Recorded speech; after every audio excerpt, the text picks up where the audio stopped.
Bharatiya Janata party यानी BJP के संगठनात्मक इतिहास में आज का दिन मील का पत्थर साबित होने जा रहा है। पार्टी को पहली बार बिहार से राष्ट्रीय अध्यक्ष मिलने जा रहा है। पटना के बांकीपुर विधानसभा क्षेत्र से 5 बार विधायक और वर्तमान राष्ट्रीय कार्यकारी अध्यक्ष नितिन नवीन आज भाजपा के राष्ट्रीय अध्यक्ष पद के लिए नामांकन दाखिल करेंगे। पार्टी सूत्रों के मुताबिक इस पद के लिए नितिन नवीन ही एकमात्र उम्मीदवार होंगे। ऐसे में उनका निर्विरोध चुना जाना लगभग तय माना जा रहा है। नितिन नवीन के नामांकन के साथ ही भाजपा में कई नए रिकॉर्ड्स दर्ज हो जाएंगे। वे न सिर्फ बिहार से आने वाले पहले भाजपा के राष्ट्रीय अध्यक्ष होंगे, बल्कि पार्टी के इतिहास के सबसे युवा राष्ट्रीय अध्यक्ष भी बन जाएंगे। 45 वर्षीय नितिन नवीन भाजपा की स्थापना के बाद पार्टी के 11वें राष्ट्रीय अध्यक्ष बनेंगे। भाजपा नेतृत्व पिछले कुछ वर्षों से संगठन में पीढ़ीगत बदलाव और युवा नेतृत्व को आगे लाने की बात करता रहा है। नितिन नवीन को राष्ट्रीय अध्यक्ष बनाना इसी रणनीति का हिस्सा माना जा रहा है।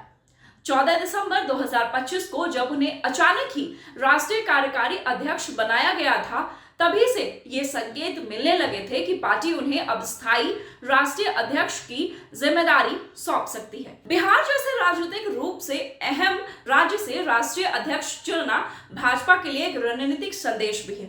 इससे न सिर्फ पूर्वी भारत में पार्टी की पकड़ मजबूत करने का संकेत मिलता है, बल्कि ये भी दर्शाता है कि भाजपा अब पारंपरिक राज्यों से बाहर के नेताओं को भी शीर्ष नेतृत्व में स्थान देने को तैयार है। भाजपा के राष्ट्रीय अध्यक्ष का चुनाव पार्टी के दिल्ली स्थित केंद्रीय कार्यालय में किया जाएगा। पार्टी द्वारा जारी आधिकारिक कार्यक्रम के अनुसार 19 जनवरी दोपहर 2 से 4 बजे तक नामांकन पत्र दाखिल किए जाने की प्रक्रिया होगी। 4 से 5 बजे के बीच नामांकन पत्रों की जांच की जाएगी।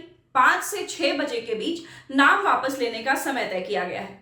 इसके बाद शाम 6:30 बजे चुनाव अधिकारी की ओर से नामांकन को लेकर प्रेस वक्तव्य जारी किया जाएगा। यदि एकमात्र नामांकन वैध रहता है तो उसी दिन नितिन नवीन को निर्विरोध राष्ट्रीय अध्यक्ष घोषित किया जा सकता है। हालांकि इसकी औपचारिक घोषणा 20 जनवरी को की जाएगी। सूत्रों के मुताबिक नामांकन के दौरान प्रधानमंत्री नरेंद्र मोदी और वर्तमान भाजपा अध्यक्ष जेपी नड्डा की मौजूदगी को लेकर भी चर्चा है, जिससे इस कार्यक्रम का राजनीतिक महत्व और भी बढ़ जाता है। भाजपा की आंतरिक चुनाव प्रक्रिया के तहत नामांकन के बाद महज 3 घंटे के भीतर ही सभी चुनावी औपचारिकताएं पूरी की जा सकती है। एकल नामांकन की स्थिति में मतदान की आवश्यकता ही नहीं होती।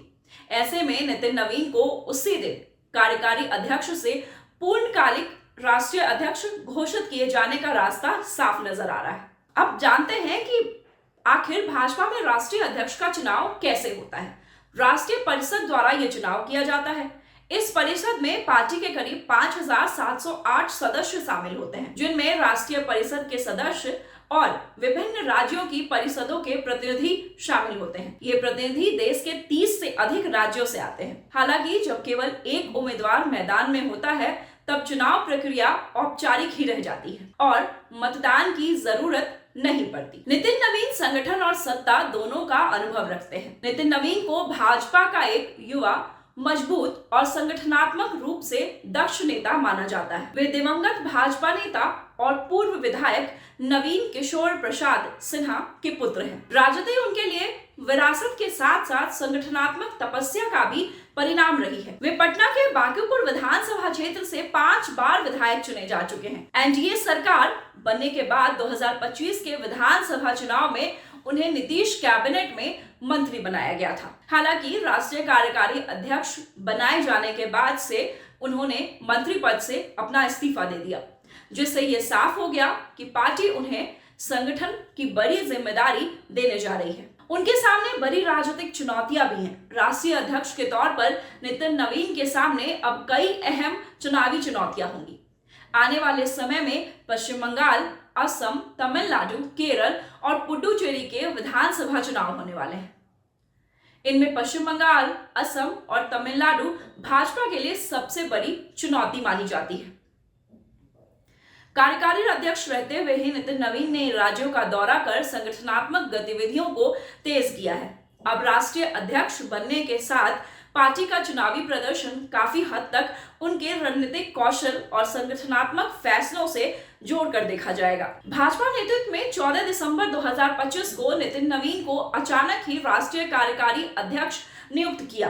तभी से ये संकेत मिलने लगे थे कि पार्टी भविष्य में संगठन को युवा नेतृत्व के हवाले करना चाहती है। भाजपा अध्यक्षों का इतिहास अगर हम देखें तो अब तक भाजपा के राष्ट्रीय अध्यक्षों में कई दिग्गज नेता रहे हैं, जिनमें अटल बिहारी वाजपेयी, मुरली मनोहर जोशी, कुशाभाऊ ठाकरे, बंगारू लक्ष्मण, राजनाथ सिंह, नितिन गडकरी, अमित शाह, जेपी नड्डा के नाम शामिल हैं। इनमें बंगारू लक्ष्मण और लालकृष्ण आडवाणी ऐसे नेता रहे हैं जिन्होंने एक से अधिक बार अध्यक्ष पद संभाला है। नितिन नवीन का भाजपा राष्ट्रीय अध्यक्ष बनना लगभग तय है। यह न सिर्फ बिहार के लिए एक ऐतिहासिक उपलब्धि है, बल्कि भाजपा के लिए भी एक नई राजनीतिक दिशा का संकेत है। युवा नेतृत्व, पूर्वी भारत पर फोकस और आगामी चुनाव की तैयारी, इन सभी पहलुओं में नितिन नवीन की भूमिका निर्णायक मानी जा रही है। अब देखना यह दिलचस्प होगा कि इस नई जिम्मेदारी के साथ भाजपा को किन नई ऊंचाइयों तक नितिन नवीन ले जाने में सक्षम रहते हैं। आपका क्या कहना है? बिहार के नितिन नवीन को भाजपा का राष्ट्रीय अध्यक्ष बनाना भाजपा के लिए कितना सफलतापूर्ण वाला कदम होगा? अपनी राय हमें कमेंट में जरूर बताएं। वीडियो अच्छा लगा हो तो वीडियो को लाइक करें, शेयर करें, चैनल को सब्सक्राइब करें। इस वीडियो में आपके साथ मैं हूं नेहा सिंह। देखते रहें नवचेतना टाइम्स। नमस्कार।